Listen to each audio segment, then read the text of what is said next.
அமைச்சரவையில் மாற்றம் நிகழ்ந்திருக்கிறது. இது முழுக்க முழுக்க முதலமைச்சருடைய விருப்புரிமையோடு தொடர்புடையது. ஆடியோ வரலையா? கொஞ்சம் அமைதியா ப்ளீஸ். அம்மா அம்மா அம்மா கொஞ்சம் அமைதியாக பேட்டி கொடுக்குறாங்க, யாரும் பேசாதீங்க. தமிழ்நாடு அமைச்சரவையில் மாற்றங்கள் நிகழ்ந்திருக்கின்றன. இது முதலமைச்சருடைய விருப்புரிமை மற்றும் அதிகாரத்தோடு தொடர்புடையது. அண்மையில்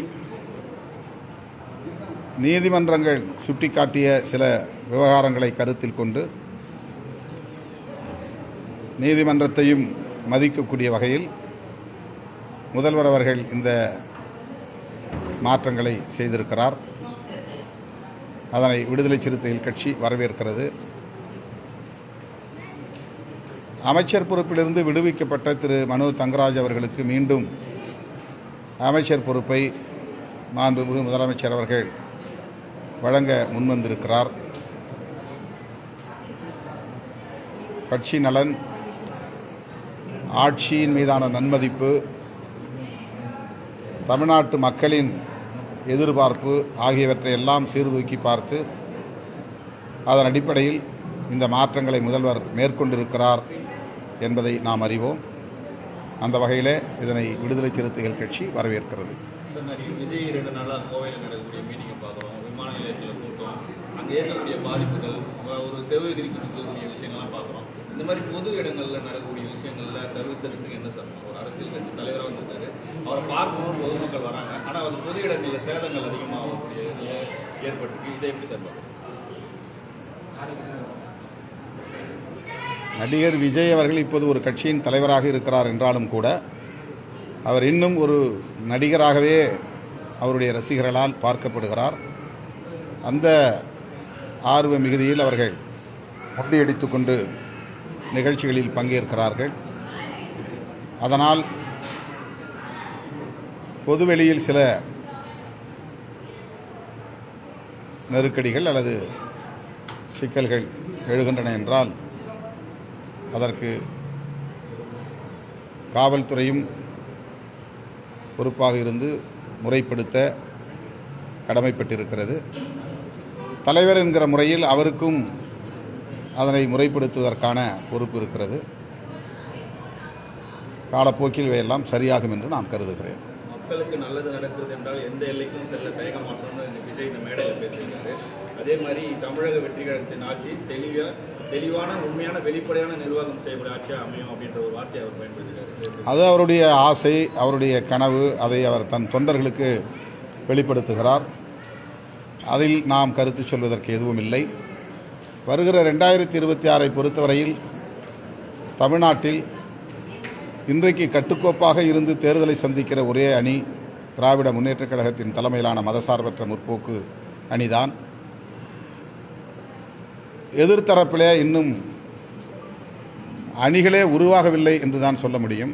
அதிமுகவும் பாஜகவும் பேசிக்கொண்டார்கள் என்பதை தவிர இன்னும் அதிமுக தலைமையில் உருப்படியாக ஒரு அணி வடிவம் பெறவில்லை. தனியாக நிற்கப் போகிறாரா அல்லது அணி அமைக்கப் போகிறாரா என்பதை இன்னும் விஜய் அவர்கள் தெளிவுபடுத்தவில்லை. எனவே 2026க்கான சட்டமன்ற பொதுத் தேர்தலுக்கு தயாராக இருக்கிற ஒரு அணி, கட்டுக்கோப்பாக இருக்கிற அணி, வலுவாக இருக்கிற அணி மதசார்பற்ற முற்போக்கு அணி தான். தொலைக்காட்சியில் வர வேண்டும் என்பதற்காக எதையோ பேசக்கூடாது. பாஜக கட்சி தலைவர் நயனா நாகேந்திரன் கூறியிருக்காரு. காஷ்மீர் கருத்தில் நீங்கள் தேசப்பற்று தேச உணர்வு இல்லாமல் எதையோ பேசுறீங்க அப்படின்ற ஒரு வார்த்தையை தேசப்பற்றோ தேசிய உணர்வோ வளரக்கூடாத அளவுக்கு இங்கே மதத்தின் பெயரால் சமூக பிளவினவாதத்தை செய்யக்கூடியவர்கள் பாஜகக்காரர்கள் தான். சிறுபான்மை மக்களுக்கு எதிரான வெறுப்பு அரசியலை பரப்பிக்கொண்டே இங்கு எப்படி இந்தியர் என்கிற ஒருமைப்பாடு உருவாகும்? இதுபோன்ற பயங்கரவாத தாக்குதல் நடக்கிற போது எல்லோரும் ஒற்றுமையாக இருக்க வேண்டும் என்று எதிர்பார்க்கிற பாஜகவினர் மத நல்லிணக்கத்தை, சமூக நல்லிணக்கத்தை உயர்த்தி பிடிக்க வேண்டும். அதைத்தான் விடுதலை சிறுத்தைகள் கட்சி சுட்டிக்காட்டுகிறது.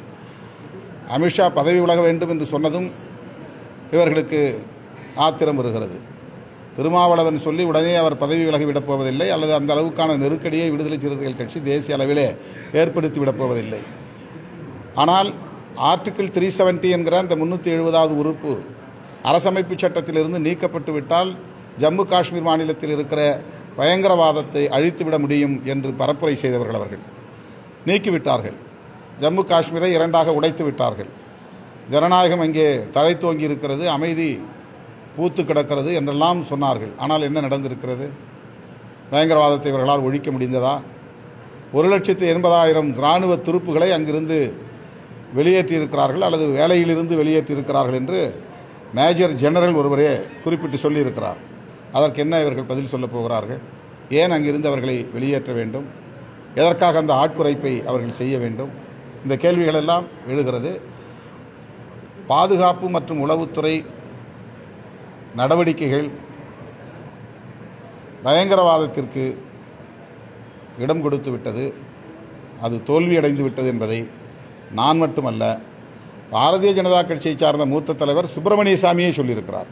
அவர்கள் சுப்பிரமணிய சாமிக்கு பதில் சொல்லட்டும், பிறகு திருமாவளவனிடம்